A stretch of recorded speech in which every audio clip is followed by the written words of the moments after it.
A couple weeks ago, Toronto Maple Leaf goaltender was injured in a collision with a Montreal Canadiens player. Upper body injury, and suffered what have been described variously as concussion-like symptoms.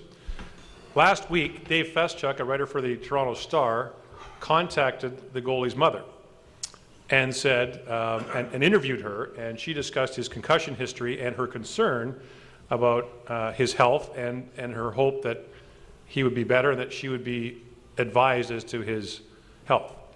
First of all, I want to do a show of hands in the room. How many people think it's okay for Feschuk to call the goaltender's mother? In general, or asking about... Did I ask you a question? No, I'm asking in this specific case, is it okay to call Reimer's mother and interview her about the son's injury? How many say it's okay?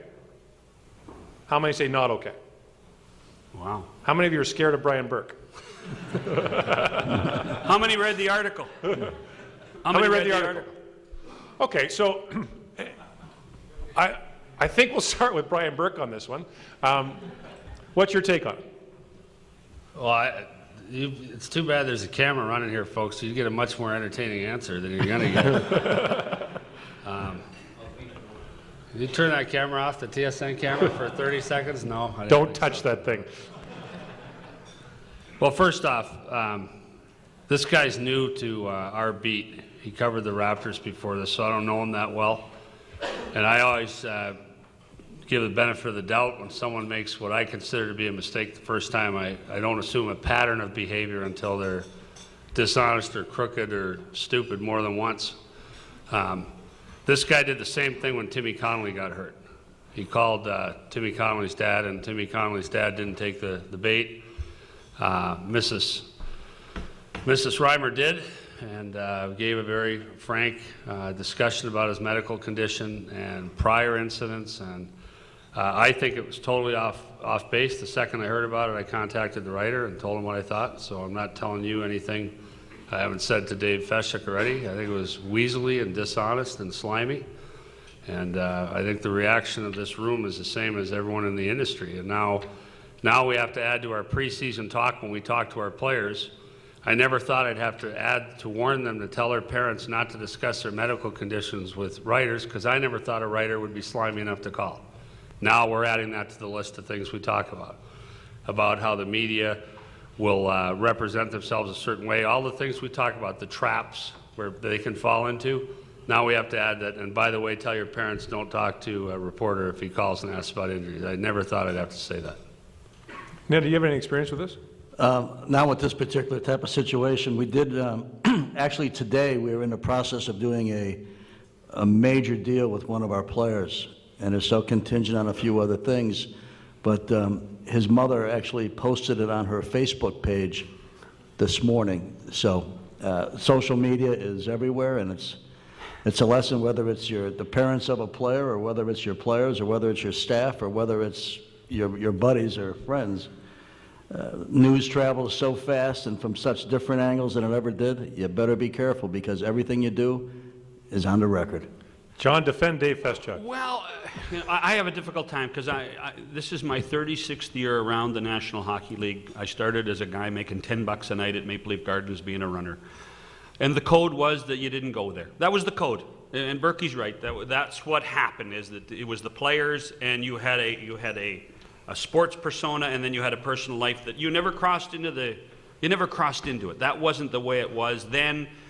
But it morphed, and it morphed because of a few people, not the athletes, but a few parents liked the attention too. Bonnie and Carl Lindros loved the attention. Bonnie and Carl Lindros loved to be quoted. Walter Gretzky loves the camera on him at Air Canada Centre every time he's there and gets a standing ovation. There is, and as much as I know what Brian's saying, is we have to tell the parents. The parents are part of the process too, and yes, they should be briefed on how to deal with the media now because of the tentacles of what this industry does. Would I have ever called Mrs. Reimer? Not a chance. Personally, no. I'm the editor of the Toronto Star, and Dave Feschuk comes to me and says, I've got a great interview with Mrs. Reimer. Do you want to run it? I'd say yes. I would say yes, because my job is to sell papers. That's my job. We don't sell heroin at Air Canada Centre. That's not what we do. That's not a drug. Talking to a parent isn't a drug. But selling heroin's illegal. We don't, yeah, No, we're but not- if we're they not- legalize it tomorrow, we're still not going to sell it.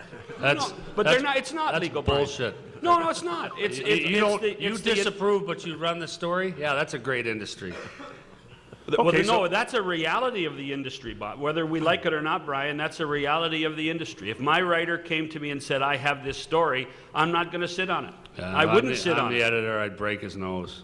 All right, but here's... But you and I have had these discussions on other things, too. I mean, All right, here's the argument being made in favor of Dave Feschuk. First of all, that the Maple Leafs weren't forthcoming about the severity of Reimer's injury. So therefore, the reporters had to go to unconventional means to find out exactly what's wrong. they went to a player, too. They went to a player who said he had a concussion.